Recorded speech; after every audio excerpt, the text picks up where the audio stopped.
So what we've got here is I've got one object that I've got out from a different store, and then I've got another object which is one of these mobile shelving, which I will roll out and then we'll retrieve the thing, and I'll have to go and get a ladder as well, I think, because from memory it's higher up.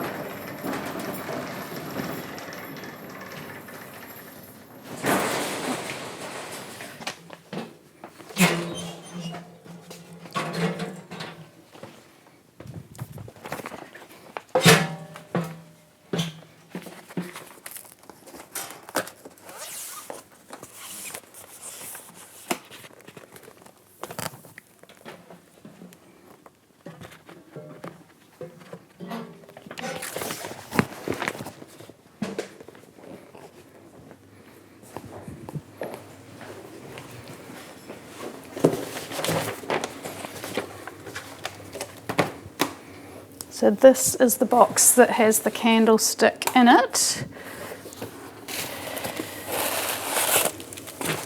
Oh.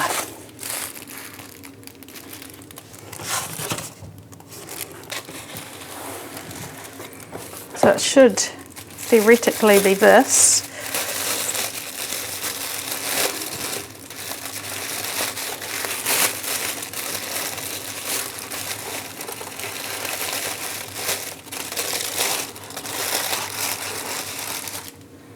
So it's really quite small, smaller than I expected.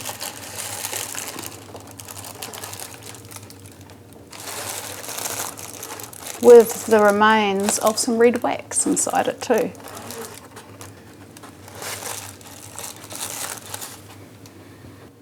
So this is a beautiful little, it's quite small, but a candlestick holder, candle holder that belonged to Samuel Butler, and must have been used up at Mesopotamia, I presume, because he was in New Zealand for such a short period of time, really. But it's very finely made. It's a beautiful little handle for relatively narrow candles. It's got some red sealing wax still in it, which is really nice. And just a bit hard to tell what the base of it is, but it's got a metal frame. Okay, so here we've got the branding iron, which is in its own special little box and very carefully packaged because it is one of our treasures. So I'll just undo the little ties that keep it in place.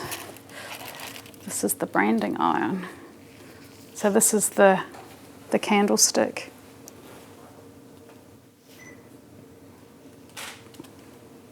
Motif. And it's quite heavy and solid, and it's quite a bit bigger than the candle holder.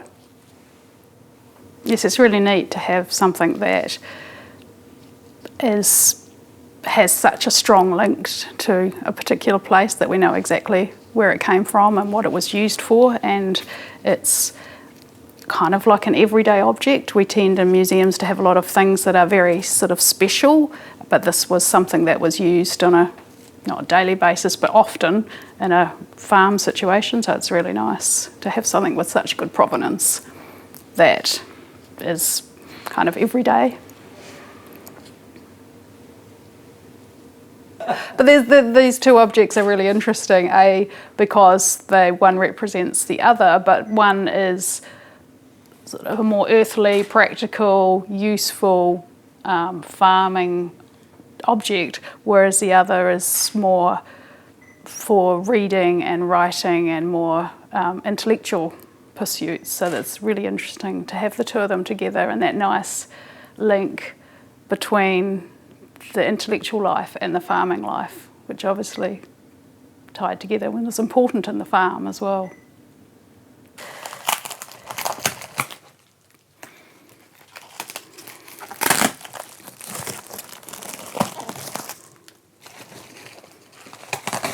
It's obviously being reframed at some point, or rehoused,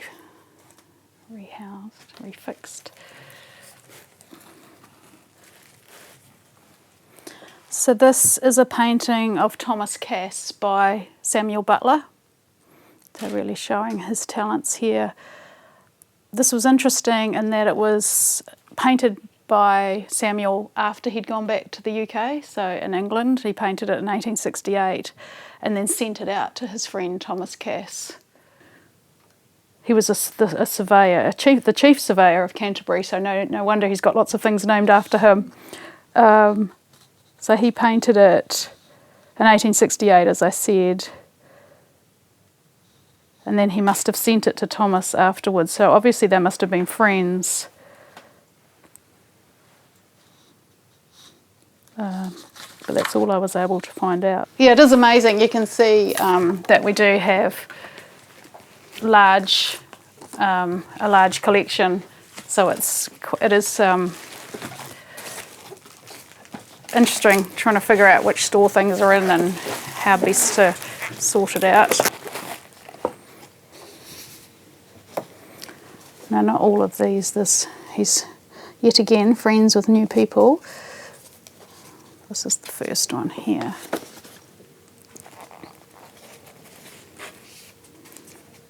So this is the Samuel Butler drawing by his own hand of the huts at Mesopotamia. Now this one's really neat. I haven't seen it yet, but I've read that it exists because we have this beautiful sketch on this side with his old, I don't know if it's an affectation or not, but everything's ye this and ye that, ye sod hut and ye horrible glaciers. So it's a similar view from the other one, but what I believe is on the reverse is also this little hand-drawn map of the locality. So this shows Mount Potts, this is the Rangitata River, the Butler Stream, Potts Stream. So again, just a little doodle that he's made for himself.